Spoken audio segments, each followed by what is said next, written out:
우리 겸손과 교만이라고 하는 주제는 너무나 익숙한 주제이기 때문에 자칫 또 설교하기가 식상할 수도 있을지 모르겠습니다만, 우리 신앙생활에 있어서 가장 중요한 것은 관계라고 배웠고, 그 관계를 맺는 데 있어서 가장 중요한 요소를 들라고 하면 단연 겸손이라고 꼽을 수가 있습니다. 우리 하나님께서도 이것이 얼마나 중요하냐면 교만한 자는 물리치시고 겸손한 자는 은혜를 베푸신다는 말씀까지 하셨기 때문에 우리는 이 주제에 대해서 결코 소홀히 여길 수, 또 가벼이 여길 수도 없는 주제라고 할 수가 있습니다. 제가 저희 교회에 담임 목사로 부임했던 첫 해에 표어가 하나님 보시기에 좋았더라 하는 것이었습니다. 그 핵심은 겸손입니다. 하나님이 만드신 그리고 세우신 그 자리에 우리가 자기의 자리를 알 때, 하나님은 창조주이시고 우리는 피조물로 그 자리를 알 때 거기 질서가 성립이 되고 하나님의 복이 우리에게 넘치도록 부어지는, 그래서 하나님 보시기에 좋은 일이 우리의 겸손으로 말미암아 이루어지는 것입니다. 또 우리 인간에게 있는 본능, 다 일일이 열거하지 않아도 타락 이전에는 하나님 중심의 본능이었지만 우리가 범죄한 이후에는 그것이 자기 중심으로 변질이 된 본능입니다. 첫째는 자기 보호 본능입니다. 나를 내가 지키겠다는 것이죠. 하나님을 떠나서. 그래서 그 아담과 하와는 선악과를 먹은 이후에 무화과 잎을 엮고 벗은 몸을 가리우죠. 자기 보호 본능이며, 또 동생을 쳐 죽였던 가인은 그 범죄 이후에 성을 쌓는 일을 가장 먼저 했습니다. 이름하여 에녹성이라고 했고, 그것도 자기 보호 본능인 것이죠. 두 번째는 자기 과시 본능입니다. 작은 것을 부풀려서 또 있는 것을 그 이상으로 과시하고자 하는 것입니다. 자기를 높이려고 하는 의도죠.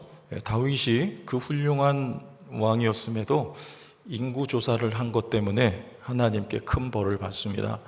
자기 과시욕입니다. 하나님이 주신 복인데도 이 나라가 이처럼 강성하게 된 것은 나의 공덕이 들어간 것이라고 순간 생각하게 된 교만의 결과물이었습니다. 마지막 한 가지는 자기 주장입니다. 하나님의 뜻과 하나님의 생각이 있음에도 그것을 경홀히 여기고 자기의 뜻과 생각을 앞세우는 것, 자기 주장하는 것, 이것도 타락한 본능의 하나입니다. 이 세 가지를 자기 중심, 그리고 바꾸어서 교만이라고 표현할 수가 있습니다. 그 종국은 무화과 나무 잎으로 설명이 됩니다. 시들어지고 쇠해지는 것입니다. 그러나 이 중심이, 자기 중심이 하나님 중심으로 옮겨지면 이 세 가지 문제가, 자기 보호, 또 자기 과시, 자기 뜻, 이 세 가지 문제가 일거에 해소가 됩니다. 하나님 중심이라고 하는 건 달리 표현하면 곧 겸손하게 되는 것입니다. 우리가 하나님 앞에 겸손하게 되면 하나님이 나의 보호자가 되시고, 아멘. 그래서 자기 보호 본능이 해결이 되고 하나님이 우리를 높여주시고, 그래서 자기 과시 본능이 해결이 되고 하나님의 뜻이 나의 뜻이 되어 하나님이 주시고자 하는 복이 우리에게 경험이 되게 해 주시는 것입니다. 그래서 겸손은 위치 이동이라고 표현할 수 있습니다. 자기 중심에서부터 하나님 중심으로 위치 이동하는 것이 곧 겸손입니다. 이처럼 교만과 겸손이라고 하는 이 주제는 성경에서 너무나 중요하게 다루어지고 있기 때문에 우리 세 군데만 찾아보면 베드로전서 5장 5절에 젊은 자들아 이와 같이 장로들에게 순복하고 다 서로 겸손으로 허리를 동이라 했으며, 6절에는 그러므로 하나님의 능하신 손 아래서 겸손하라, 때가 되면 너희를 높이리라 말씀하셨고, 야고보서 4장 6절을 보시고 같이 읽겠습니다. 시작. 그러나 더욱 큰 은혜를 주시나니 그러므로 일러스되 하나님이 교만한 자를 물리치시고 겸손한 자에게 은혜를 주신다 하였느니라고 성경에서는 힘주어 우리가 겸손하게 되어야 할 것을 말씀하고 있습니다. 오늘 본문의 히스기야는 죽을 병이 들었고 하나님께 사형 선고를 받게 됩니다. 우리가 다 아시다시피 히스기야는 남유다 왕 가운데 선한 왕을 꼽아봐라 하면 히스기야를 꼽을 수 있습니다. 그런 왕이 무엇을 잘못했기에 하나님 앞에 사형 선고를 받아야 했던 것인가? 의사들이 하는 말입니다. 의사이지만 고칠 수 있는 병보다 고칠 수 없는 병이 훨씬 더 많다고 해요. 그 고칠 수 없는 많은 병들 중에 가장 지독한 병이라고 하면 교만병이라고 할 수 있습니다. 어떤 의사도 고칠 수 없고 어느 누구도 교만병은 고칠 수가 없습니다. 하나님만 고칠 수가 있는 것인데 히스기야는 교만병에 들었다. 죽을 쓰는 사람, 못하는 사람은 교만병 잘 안 걸립니다. 하지만 잘하는 사람일수록 교만병에 쉽게 노출이 됩니다. 오늘 말씀의 1절에 보면 그때에 히스기야가 병들어 그랬습니다. 그러면 이 그때는 언제일까요? 우리 역대하 말씀을 보면 이 그때가 어떤 때인지 어떤 사건이 있었는지 명확하게 확인이 됩니다. 역대하 32장 23절과 24절을 가보시죠. 여러 사람이 예물을 가지고 예루살렘에 와서 여호와께 드리고 또 보물을 유다 왕 히스기야에게 드린지라. 이후부터 히스기야가 모든 나라의 눈에 어떻게 됐습니까? 존귀하게 됐습니다. 무슨 일이냐면 아수르가 북왕국을 멸망시키고 남유다까지 넘볼 때 히스기야로서는 감당할 수가 없었습니다. 그러나 우리 지난 19장, 18장을 배웠듯이 하나님 앞에 간절히 기도하죠. 그 적장에 보낸 편지를 펴놓고 이것을 보시라고 도와달라고 기도할 때 하나님이 은혜를 베푸셔서 초자연적으로 개입을 하시고 하나님의 능력으로 아수르 대군을 물리쳐 주셨습니다. 누구의 은혜입니까? 하나님의 은혜죠. 근데 그때 이 사건을 모든 사람들이 보고 히스기야를 존귀하게 바라봅니다. 어때요? 충분히 교만할 소지가 있지 않습니까? 24절과 25절로 넘어가 보죠.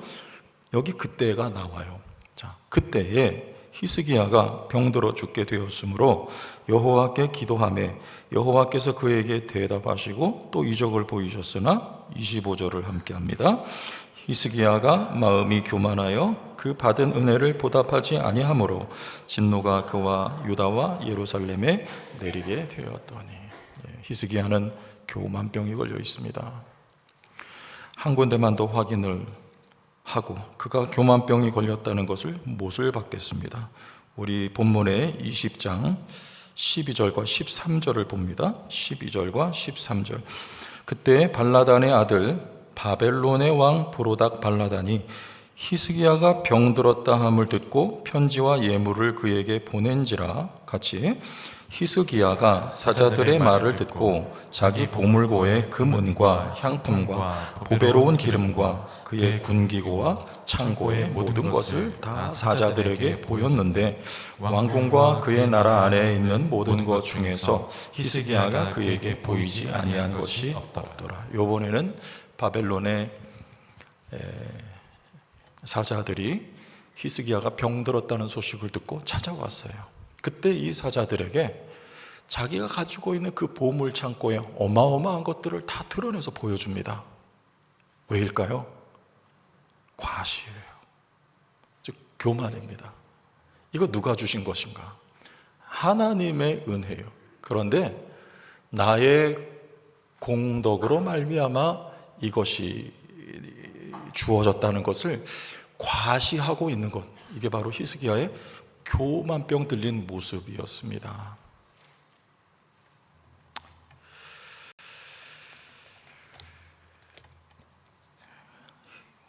우리는 오늘 이 히스기야의 이야기 속에서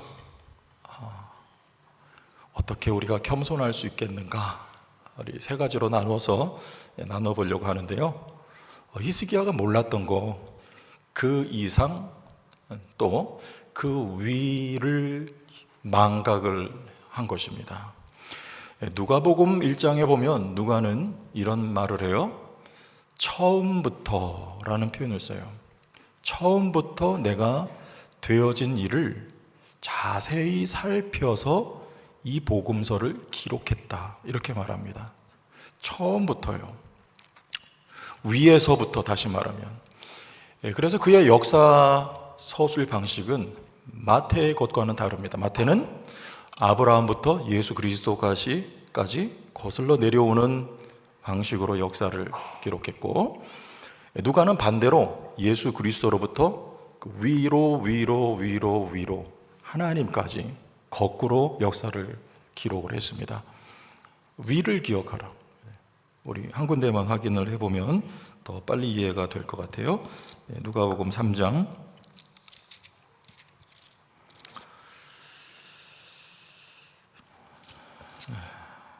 이 37절과 38절을 보시죠. 37절, 그 위는 무드셀라요, 그 위는 에녹이요, 그 위는 야렛이요, 그 위는 마할랄렐이요, 그 위는 가이난이요, 그 위는 에노스요, 그 위는 셋이요, 그 위는 아담이요, 그 위는 누구예요? 하나님입니다. 예수를 이 땅에 보내서 우리에게 큰 사랑, 큰 복을 주신 그 위에 계신 근원, 존재, 누구냐? 하나님이라, 이렇게 기록을 했습니다. 우리는 위를 기억할 때 겸손해질 수 있습니다. 요번에 제가 컨퍼런스 갔을 때도 코칭이라고 하는 과목을 제가 함께 공부했는데, 리더가 있어요. 목사님 한 분이 저희들의 교회를 저희가 컨퍼런스 오기 전에 아마 미리 다 조사를 하고 위에서 기도를 하고 오신 것 같아요.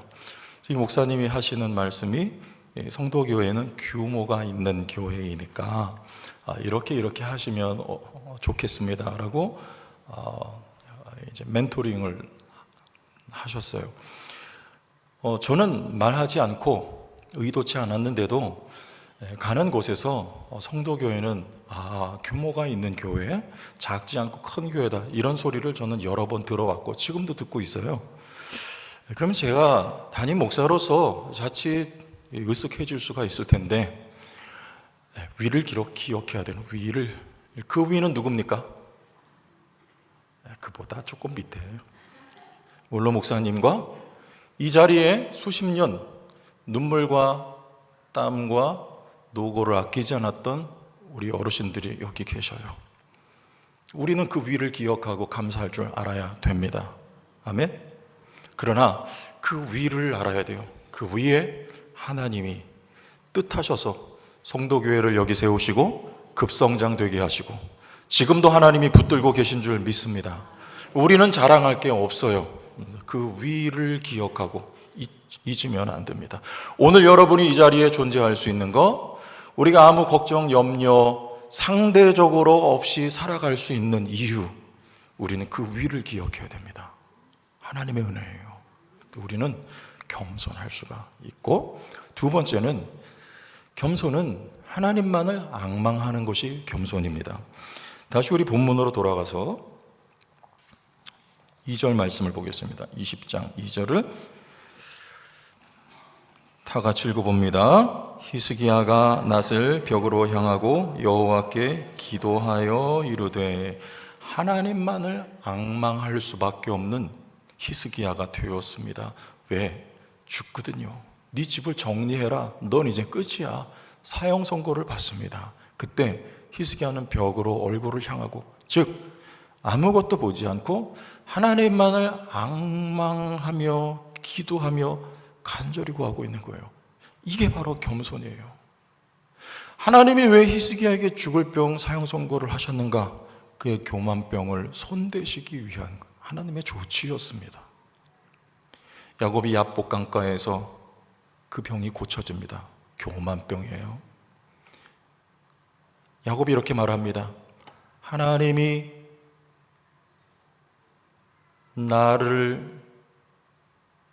나와 함께 하시지 않는다면, 그런 말이에요.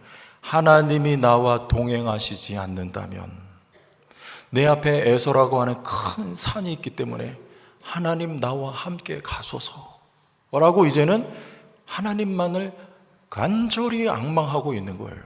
여러분, 이게 야곱의 겸손이에요.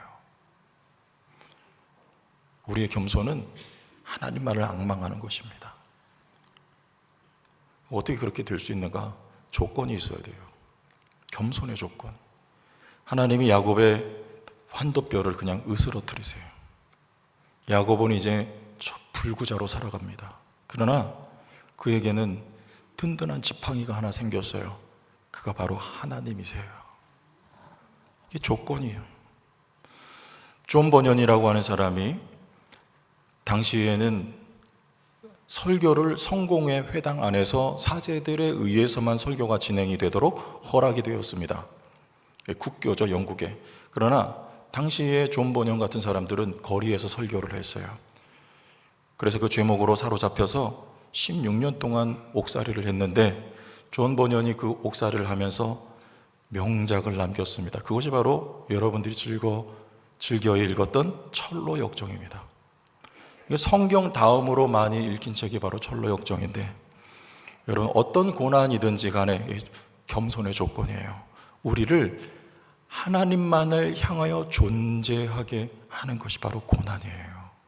우리가 겸손할 수밖에 없는 조건을 하나님이 우리에게 허락하신다, 그 말이죠. 만약에 에훗이 오른손잡이였다면 하나님이 그를 쓰셨을까요? 여러분, 그런 생각 해보셨어요? 저는 안 쓰셨을 거라고 생각해요.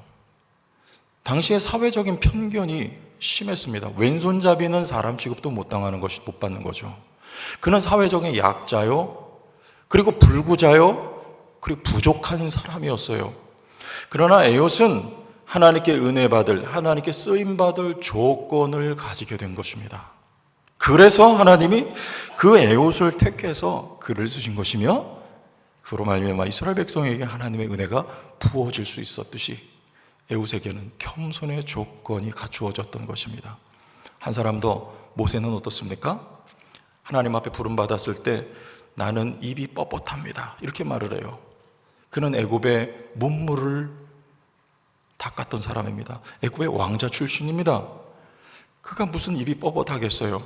네, 겸손할 수 있는 조건이 40년 동안 광야 생활하면서 모세에게 갖추어지고, 하나님께서 그 겸손할 수밖에 없는 모세를 불러서 이제 그를 쓰실 때 놀라운 하나님의 능력의 도구요, 은혜의 통로로 하나님이 모세를 쓰셨다고 말해요. 혹시 여러분에게 겸손할 수밖에 없는 조건이 있습니까?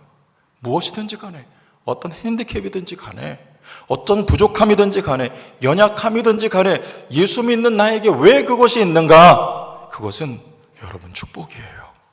겸손할 수 있고 하나님이 여러분에게 은혜 베풀 수 있는 겸손의 조건이 우리 모두에게 있는 것입니다. 또 하나의 겸손의 조건이 있다면 우리의 실패예요.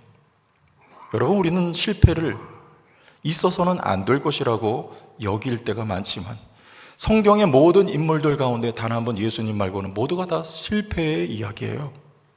아브라함, 모세, 다윗, 그리고 예수님의 제자들까지 모두가 다 실패했던 사람들인데, 그 실패가 있어서 하나님 앞에 머리를 들 수 없고 나는 주님을 사랑합니다라고 고백할 수밖에 없는 베드로, 그에게 놀라운 성령의 능력이 임하게 되는 조건이 겸손이 있게 된 것입니다. 오늘도 여러분에게 있는 겸손의 조건, 하나님 앞에 감사할 수 있길 바랍니다. 또 하나, 20장 19절로 가봅시다. 히스기야는 이런 사람이었다. 19절을 같이 읽어보시죠.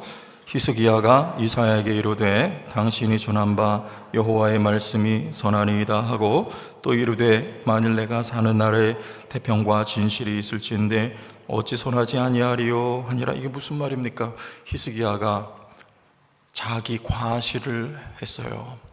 그 자신에게 있는 그 모든 보물들을 바벨론에서 찾아온 대신들에게 그것을 보여줍니다. 하나님이 그 일을 지적하시면서 네 후손들이 바벨론으로 끌려갈 것이다. 이사야를 통해 이런 말씀을 전하자 히스기야가 하는 말입니다. 그 말씀이 선하고 좋지만, 그렇지만 쉽게 말하면 그 말이에요. 내 때에 평안이 있으니 그것이 무슨 상관이겠는가? 조금 더 세상적으로 말해볼까요? 내 때에 잘 해먹는데 다음이 무슨 상관인가? 여러분, 얼마나 이기적입니까?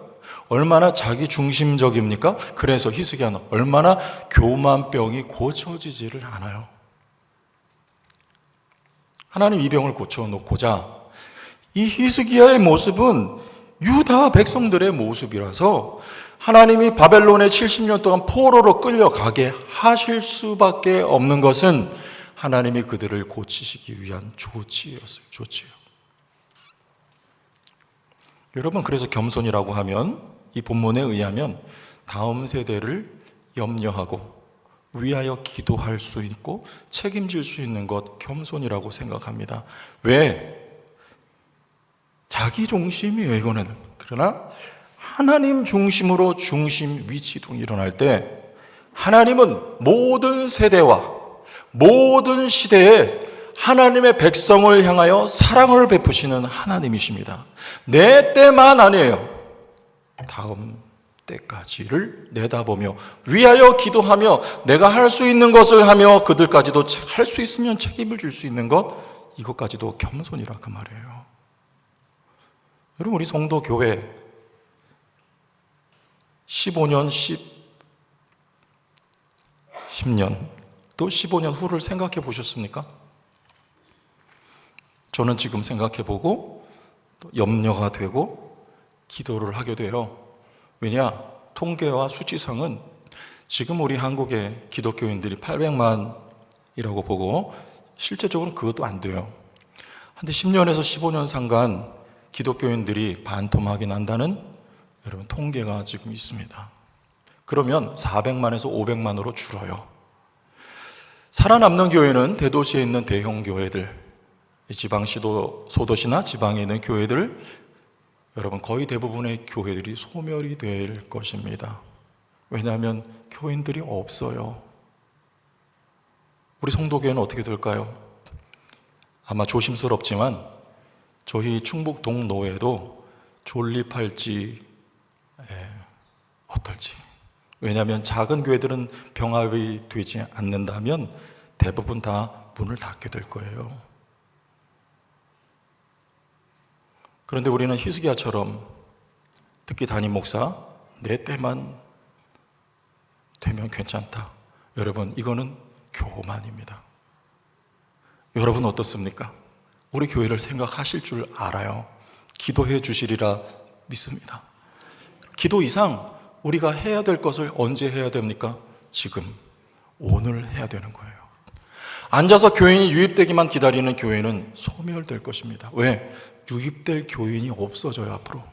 그러나 영혼 구원하여 제자 삼는 일, 복음 전하는 일, 전도하는 일에 사활을 걸고 목숨을 거는 교회는 하나님이 축복하실 것이고 살아남게 될 줄로 믿습니다. 그래서 우리 목자, 목녀님들의 오늘 수고와 헌신이 저는 값어치가 있고 참 의미가 있다고 생각을 해요. 아름다운 교회를 여러분들이 만들고 있는 것이고 좋은 교회를 만드는 일에 수고하고 있는 것이고, 그리고 그 믿음과 신앙을 보고 배운 후세대가 보아서 여러분의 신앙과 믿음이 그들에게 계대가 될 것이기 때문입니다. 다음 세대를 염려하신다면 오늘 하나님께서 하라고 하신 일에 충성하는 우리 교회가 되기를 주의 이름으로 축원합니다. 그것도 겸손이라 그 말이에요. 여러분, 우리는 히스기야와 별반 다른 길을 가고 싶지만 갈 수 없는 입장과 처지, 우리의 연약함입니다. 우리는 언제나 겸손을 위해서 위를 생각해. 그 위, 하나님이. 우리는 언제나 겸손을 위해서 하나님만을 앙망하는 사람들이 되어야 되고, 우린 다음 세대를 책임질 수 있는 사람들이 되어야 하지만, 우리의 겸손병, 다시 교만병이라고 하는 것은요, 하나님만 손대고 고치실 수 있습니다. 내 스스로의 의지와 노력이 배제될 수는 없지만 하나님이 그것도 하셔야 돼요. 그래서 하나님 말씀하십니다. 나는 너희를 치료하는 여호와니라. 어디서 하신 말씀입니까? 출애굽하자마자 술 광야에서 쓴 물을 단물로 바꿔놓고 하나님이 선언하신 거예요. 나는 너희를 치료하는 여호와니라. 이스라엘 백성의 어디를 치료하신다는 것입니까? 애굽에서 400년 넘게 지내는 동안 그들은 애굽병이 걸렸어요. 그들의 젖줄은 나일강이라고 철석같이 아직도 믿고 있습니다. 애굽엔 풍요로운 것들이 많아서 툭하면 애굽으로 돌아가자. 이것이 이스라엘 백성들의 태도요, 교만이었습니다. 그것을 어디서 고칩니까? 술광야에서 시작이 됐어요. 물이 없습니다. 그러나 하나님은 반석에서 물을 내셔 먹을 것이 없습니다. 하나님은 하늘에서 만나를 내려주시는 하나님이시고, 아말렉이라고 하는 대적이 있습니다. 하나님은 하늘을 향하여 손을 들 때 능력을 베풀어 주시고 승리케 하시는 하나님. 너희의 젖줄은 나일강이 아니라 내가 너희의 젖줄이니라. 내가 너희의 생명이니라, 능력이니라, 도움이니라, 산성이니라, 너희의 보호자가 되느니라, 너희의 아버지니라. 그리고 이스라엘 백성들의 교만병을 광야에서 하나님이 치료하십니다. 그 하나님은 여러분을 치료하셔서 오늘 읽어드릴 이 고백이 우리의 고백이 되게 하실 텐데요. 작자 미상입니다. 한 줌의 바람에도 나는 흔들렸습니다. 한 방울의 눈물에도 나는 주저앉았습니다. 그러고서야 알았습니다. 내가 얼마나 작고 얼마나 쉽게 무너지는 존재인지. 그러고서야 보았습니다. 당신이 내 안에서 얼마나 크고 강한 분이신지 이제는 압니다. 숨을 쉬듯 기도하지 않으면 살 수 없고, 빛을 보듯 말씀을 듣지 않으면 걸을 수 없고, 물처럼 당신의 은혜 없이는 나는 아무것도 아닙니다. 하나님, 나는 한순간도 당신 없이는 살 수 없습니다. 이 노래가 여러분의 노래가 되게 하실 것이고, 이 시가 여러분의 고백이 되게 하실, 우리를 오늘도 치료하시고 만지시고 성실하게 일하시는 하나님 앞에 여러분의 마음을 활짝 열고 호응할 수 있는 은혜가 가득하기를 주의 이름으로 축원합니다.